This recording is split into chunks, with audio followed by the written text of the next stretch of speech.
बिस्मिल्लाहिर्रहमानिर्रहीम, अस्सलाम वालेकुम। मैं हूं आपका मेज़बान आकिल हुसैन। नाज़रीन, आज 1 नवंबर है,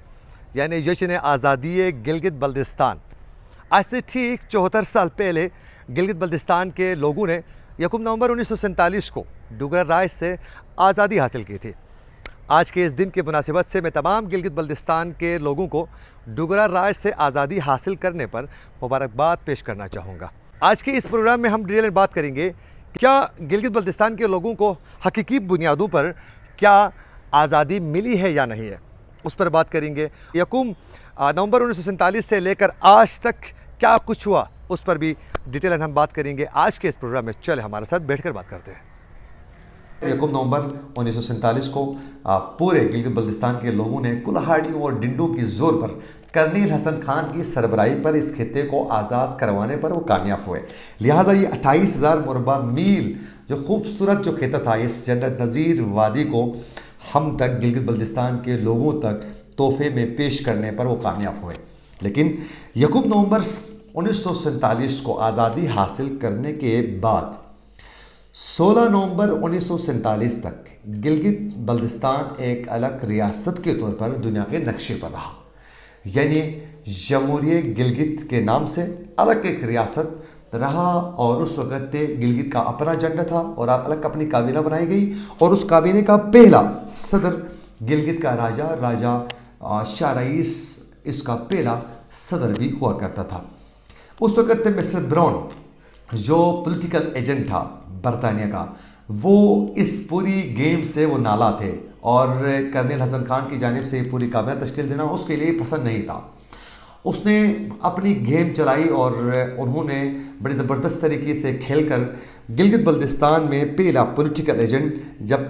पाकिस्तान की जानिब से आया 16 नवंबर के बाद, सरदार आलम जो एक नायब तहसीलदार था, वो गिलगित में आने के बाद उन्होंने तमाम कंट्रोल संभालने के बाद जो उस वक़्त झंडा लहराया गया था गिलगित का, उसको भी क्लोज़ किया गया और काबीने को भी तहलील करने के बाद सरदार आलम ने तमाम इंतज़ामात संभालने पर वो कामयाब हुए। यूँ पाकिस्तान के नारे लगे और गिलगित बल्तिस्तान के लोगों ने एक ज़बरदस्त तरीके से उनका इस्तकबाल भी किया, वेलकम किया और तमाम इख्तियारात उसके हाथ में चले गए। ख़वातीन हज़रात, आप सब बखूबी आगाह होंगे कि कराची में एक माहिदा हुआ, बहुत ज़्यादा मशहूर है ये माहिदा कराची, जो 28 अप्रैल 1949 में हुआ था। इस माहिदे को हर साल गिलगित बल्तिस्तान के लोग black day for Gilgit Baltistan भी मनाते हैं। आप सब बखूबी आगाह हैं। ये जो माहिदा हुआ था, ये कश्मीरी लीडरों ने पाकिस्तान यानी रियासत पाकिस्तान के साथ एक माहिदा करने पर वो कामयाब हुए थे। हालांकि इस माहिदे में गिलगित बल्तिस्तान का कोई भी शख्स मौजूद नहीं था, कोई भी लीडर नहीं था, कोई नुमाइंदगी गिलगित बल्तिस्तान से मौजूद नहीं थी। फ़कत इसमें कश्मीरी लीडरशिप ने एक माहिदा करके पूरे गिलगित बल्तिस्तान का वो सौदा करने की कोशिश की गई थी। और इस माहिदे में जो लीडरशिप मौजूद थी, जिनके दस्तखत थे इस माहिदे पर, आप आज भी इस माहिदे को देख सकते हैं। उस माहिदे में दस्तखत करने वालों में मुश्ताक गुरमानी था। उसके अलावा आज़ाद कश्मीर का उस वक़्त का सदर सरदार इब्राहिम, और उसके बाद मुस्लिम कॉन्फ्रेंस के सदर चौधरी गुलाम अब्बास के बाकायदा उस माहिदे में दस्तखत थे। 1949 तक, 47 से लेकर 49 तक तो बिल्कुल कोई भी हालात नहीं बदले। 1949 में ये माहिदे के बाद भी मज़ीद हालात बदतर होते गए और आहिस्ता आहिस्ता अगर उसके बाद बात की जाए तो 1963 और 62 के बीच में मुतनाज़ा खित्ता था। ज़ाहिर है गिलगित बल्तिस्तान एक डिस्प्यूट टेरिटरी के तौर पर अब तो इसको जाना जाता था। 63 के वक्त में तो इस पूरे खित्ते में जो 1963 और 62 में गिलगित बल्तिस्तान के लोगों की राय लिए बगैर, एहतमाम में लिए बगैर, अक्साई चंद जो गिलगित बल्तिस्तान का हिस्सा हुआ करता था, उसे चीन को तोहफे में पेश किया गया। हालांकि गिलगित बल्तिस्तान के लोगों को पूछा नहीं गया, बल्कि इसके हिस्से को चीन को हवाला किया गया, एक मखसूस हिस्से को। उसके बाद हालात बेहतर होने के बजाय इस खित्ते में यानी गिलगित बल्तिस्तान में FCR जैसा काला कानून भी नाफिज रहा कई अरसे तक गिलगित बल्तिस्तान में। उसकी वजह से गिलगित बल्तिस्तान के लोगों के मसाइल हल होने के बजाय मसाइल जूं के तू ही भी थे और साथ साथ मज़ीद मुश्किलात पैदा भी हो चुके थे। फाइनेंशियली जो उस वक़्त 1947 से पहले गिलगित बल्तिस्तान के लोगों की मैशत बहुत ज़्यादा कमज़ोर थी, वो 1963 तक भी कोई बेहतर नहीं हो चुकी थी। बाद में जब जुल्फ़िकार अली भुट्टो बरसर इक़्तिदार आए तो उन्होंने गिलगित बल्तिस्तान का विज़िट किया और वहाँ के लोगों की मेहमान नवाजी देखकर वो बहुत ज़्यादा मुतासिर हुए। और जुल्फ़िकार अली भुट्टो ने एक काम अच्छा किया, गिलगित बल्तिस्तान के लिए गंदम सब्सिडी का उन्होंने ऐलान किया। जो आज तक गिलगित बल्तिस्तान के लिए गंदम की सब्सिडी ज़रूर मिल जाती है। वहीं जुल्फ़िकार अली भुट्टो के दौरे हुकूमत में ही गिलगित बल्तिस्तान में स्टेट सब्जेक्ट रूल का भी ख़त्म हुआ और उसके बाद गिलगित बल्तिस्तान की ज़मीनें लेला होना शुरू हो गई, यानी गैर मकामी लोगों ने गिलगित बल्तिस्तान में आकर ज़मीनें खरीदना शुरू किया। हालांकि गिलगित बल्तिस्तान भी तो मुतनाज़ा खित्ता था, उसके बावजूद भी स्टेट सब्जेक्ट रूल के ख़ात्मे के बाद यहाँ गैर मकामी लोग, उसमें कश्मीरी बड़ी तादाद में गिलगित में आबाद होने पर कामयाब हुए। उसके अलावा KPK से पख्तून बड़ी तादाद में गिलगित में आबाद आज भी हो चुके हैं। आप देख सकते हैं बड़ी तादाद में मौजूद हैं गैर मकामी लोग। अब तो बाकायदा वहाँ के डोमिसाइल भी बनाकर शनाख्ती कार्ड भी उनके पास है और बड़ी मज़े से वो ज़िंदगी गुजार रहे हैं। ये स्टेट सब्जेक्ट रूल के ख़ात्मे के बाद ये मुमकिन हुआ। वहीं दूसरी जानब आज़ाद कश्मीर में आज भी स्टेट सब्जेक्ट रूल बरकरार है। उसकी वजह से आज़ाद कश्मीर की तमाम ज़मीनें वो महफूज हैं। कोई भी वहाँ जाकर ज़मीन नहीं खरीद सकता है क्योंकि मुतनाज़ा खित्ता है और कश्मीर के मसले के हल तक वहाँ कोई भी ज़मीन खरीद नहीं सकता है। बाद में 2009 में पीपल्स पार्टी की हुकूमत थी वफाक में, और जब गिलगित बल्तिस्तान में उनकी हुकूमत बन गई तो उन्होंने 2009 में पीपल्स पार्टी ने 2009 में एक आर्डिनेंस के ज़रिए गिलगित बल्तिस्तान को एक कानून साज असम्बली वहाँ तश्कील दी गई और साथ साथ सुप्रीम एपीलेट कोर्ट की भी वहाँ बुनियाद रखी गई। और पहला वज़ीर आला गिलगित बल्तिस्तान का वो मेहदी शहज़ादा, जबकि पहला गवर्नर जो था वो कमर ज़मान कायरा था पीपल्स पार्टी की जानिब से। बाद में गिलगित बल्तिस्तान का मैं बता चुका हूँ वो बनाया गया। जब 2009 का ये आर्डिनेंस सामने लेकर आए तो पीपल्स पार्टी ने ये कहा कि अब गिलगित बल्तिस्तान लोगों की अपनी यहाँ असेंबली होगी, अपने नुमाइंदे खुद चुनने पर कामयाब होंगे, उनका अपना वज़ीर आला होगा, खुद अपने फैसले करेंगे और उसके बाद इनकी शिनाख्त भी वाज़ेह होगी और आहिस्ता आहिस्ता गिलगित बल्तिस्तान को सूबे का दर्जा दिया जाएगा। लेकिन बदकिस्मती से 2009 में पीपल्स पार्टी की जानिब से मेहदी शाह साहब को वज़ीर आला बनाने के बाद भी कई अहम फैसले वफाक से ही होना शुरू हो गए और बाकायदा तौर पर एक चीफ सेक्रेटरी ही गिलगित बल्तिस्तान की हुकूमत चलाता था और मर्ज़ी से वो मंसूबे जहां लगाना चाहें, जिन मंसूबों पर काम करना चाहें उनकी मर्ज़ी थी, जिसकी ट्रांसफ़री करना चाहें चीफ सेक्रेटरी ही यानी गिलगित बल्तिस्तान की हुकूमत का असर रूह रवा समझा जाता था। उसके बाद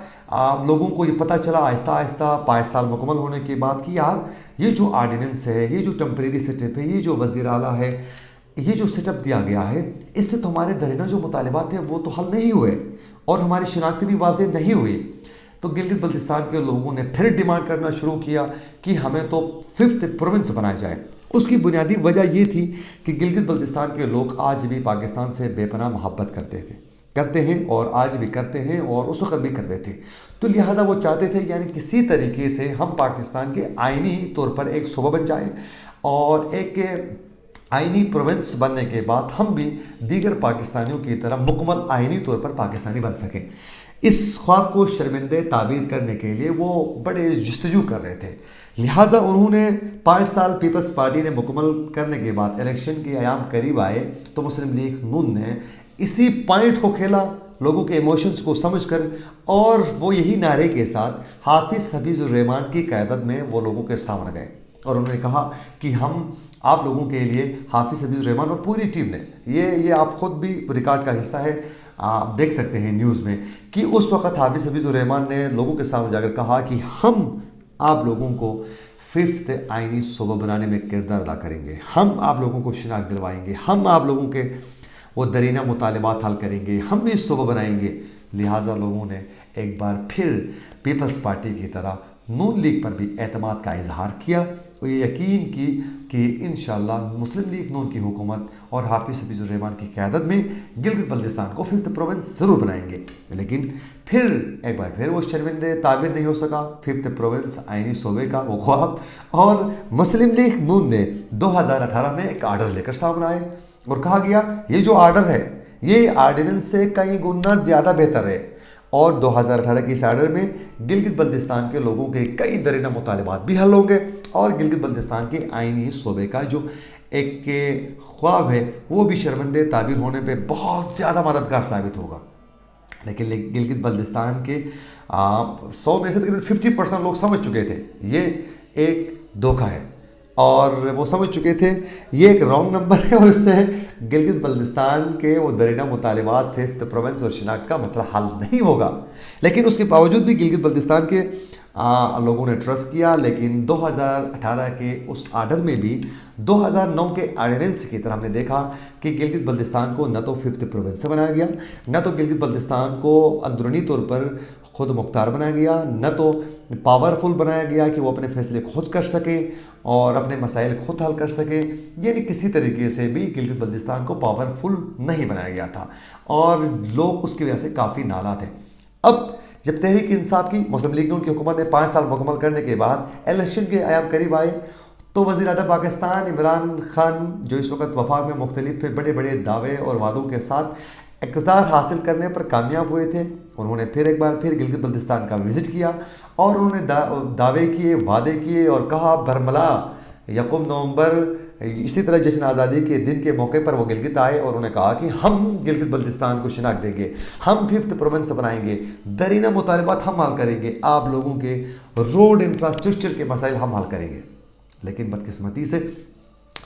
جب پہ ان کی ابھی حکومت بننے کے بعد 5th پروونس آئینی طور پر بنانے کے وہ اس وعدے سے ابھی کنارہ کش ہو چکے ہیں، اور ابھی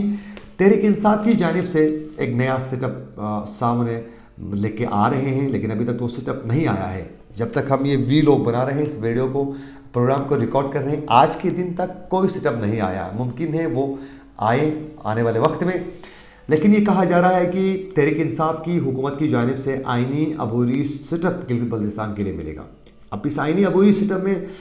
کیا کچھ ہے، ابھی تک کوئی ڈرافٹ مکمل طور پر سامنے نہیں آیا ہے اور اس میں ٹرم آف کنڈیشنز کوئی نہیں آئے ہیں سامنے اس وقت تک کہ کس طرح کا ایک سیٹ اپ ملے گا۔ لیکن یہ کہا جا رہا ہے کہ اس سیٹ اپ میں گلگت بلتستان کو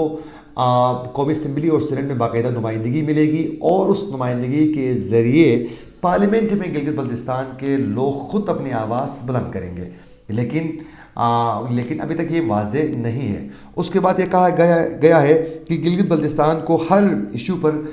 پراپر طریقے سے فیسیلیٹیٹ کیا جائے گا۔ ایک پیکج بھی دیا گیا ہے تحریک انصاف کی حکومت سے، 370 ارب کا پیکج کہا جا رہا ہے گلگت بلتستان کے لیے ملا ہے، لیکن ابھی تک گراؤنڈ پر کوئی کام گلگت بلتستان میں نہیں ہوا ہے۔ یوں گلگت بلتستان کے لوگوں کا مختصراً جو آئینی صوبے کا جو خواب تھا وہ شرمندہ تعبیر پھر بھی نہیں ہو سکا ابھی تک۔ لیکن یہ سوال اسی جگہ میں ہی موجود ہے آج بھی کہ گلگت بلتستان کو 5th آئینی صوبہ کب بنایا جائے گا، اور آئین پاکستان کے رولز کو فالو کرتے ہوئے آئین کے مطابق گلگت بلتستان کو کب مضبوط کیا جائے گا۔ اگر میں یہ آخر میں اپنا یہ میسج دینا چاہوں گا کہ اگر گلگت بلتستان کو 5th آئینی صوبہ بنانا اقوام متحدہ کی قراردادوں کے خلاف ہے، یا پھر آئین پاکستان اس کی پرمیشن نہیں دیتا ہے، یا سپریم کورٹ اس کی اجازت نہیں دیتا ہے، تو میرے خیال میں گلگت بلتستان کے لوگوں کو لالی پاپ تھما کر میرے خیال میں گمراہ کرنے کے بجائے بہتر یہی ہے، اور یہ پورے پاکستان کے لیے ہی بہتر یہی ہے کہ گلگت بلتستان کو جتنا آئین پرمیشن دیتا ہے، سپریم کورٹ پرمیشن دیتا ہے، اور انٹرنیشنل قوانین خاص کر UN کی قراردادیں جو گلگت بلتستان کے حوالے سے اجازت دیتی ہیں، ان تمام چیزوں کو مد نظر رکھتے ہوئے آئین کو، سپریم کورٹ کو، انٹرنیشنل اقوام متحدہ کی قراردادوں کو، ان سب کو مد نظر رکھ کر ایک ایسا سیٹ اپ گلگت بلتستان کے لیے دیا جائے جس سے گلگت بلتستان کے لوگوں کے لیے ان کی شناختیں بھی مل سکے، گلگت بلتستان کے لوگوں کا درینہ مطالبات بھی حل ہو، اور وہاں کے دیگر جو ان کے مسائل ہیں، ایشوز ہیں، وہ بھی حل ہو سکے۔ یہی بہترین ایک عمل ہوگا، کیونکہ آنے والے وقت میں جتنا گلگت بلتستان کے لوگوں کو دبایا جائے گا، ان کے حقوق نہیں ملیں گے، ان کی شناخت واضح نہیں کی جائے گی، تو میرے خیال میں آنے والے وقت میں اب وہ پرانا دور نہیں ہے۔ گلگت بلتستان کے لوگ کافی سیاسی طور پر بھی باشعور، اس وقت شعور کافی آ چکا ہے، اور وہ باشعور ایک قوم آہستہ آہستہ پولیٹیکلی طور پر بھی بن چکی ہے۔ تو وہیں گلگت بلتستان کے نوجوان ملک کے دیگر علاقوں میں جا کے تعلیم جب حاصل کرتے ہیں، مختلف شہروں میں جا کر اور باہر ملک میں جا کر تعلیم حاصل کر کے جب گلگت بلتستان میں آ کر محرومیاں دیکھتے ہیں تو وہ بہت زیادہ نالا ہوتے ہیں اور پھر وہ پریشان ہو جاتے ہیں۔ تو آنے والے وقت میں یہ نوجوان جو ہیں جو آج ناراض سے نالا ہیں، وہ آنے والے وقت میں منحرف بھی ہو سکتے ہیں، اور پھر جو پاکستان کے خلاف اس وقت دنیا میں لوبیز کام کر رہی ہیں، خاص کر ہندوستان جو اپنے مذموم عزائم کے ساتھ اس وقت پورے پاکستان کے خلاف مختلف جگہوں میں جو اپنی پالیسیز پہ کام کر رہا ہے، لوگوں کو منحرف کرنے کی کوشش کر رہا ہے، بلوچستان میں کر رہا ہے، کے پی میں کر رہا ہے، اسی طرح گلگت بلتستان میں بھی نوجوانوں کو منحرف کرنے پر وہ کامیاب ہوں گے، اور ہندوستان اپنے مذموم عزائم کے ذریعے جو ہیں وہ پاکستان کو نقصان پہنچائے گا۔ یہ گلگت بلتستان کو اس طرح متنازع طور پر حقوق سے محروم رکھنا، شناخت نہیں دینا، اس سے ظاہر وفاق کا ہی نقصان ہوگا۔ تو یہی بہتر ہوگا کہ قبل از وقت مختلف لولی پاپس اس کے فلیئرس کو چینج کر کے تھمانے کے بجائے گلگت بلتستان کے لوگوں کو ان کے بنیادی حقوق اور شناخت لوگ جتنا جلدی ہو سکیں گلگت بلتستان کے لوگوں کو ملنا چاہیے۔ اسی کے ساتھ اپنے میزبان عاقل حسین کو دیجیے اجازت۔ اللہ نگہبان۔ ہمارے چینل کو ضرور سبسکرائب کریں۔ اللہ حافظ۔